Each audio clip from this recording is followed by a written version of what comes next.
Hello বন্ধুরা, জ্যোতি দিদির রান্নাঘরে আপনাদের সবাইকে স্বাগত।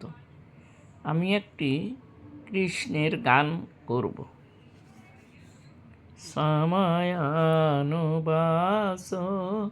বৃন্দাবন মেরি উমর বৃত্ত গেই গোকুল মে তো বনকে দুলহন আজি সাজি তুমহি আমার তন মন মে সময়ানুবাস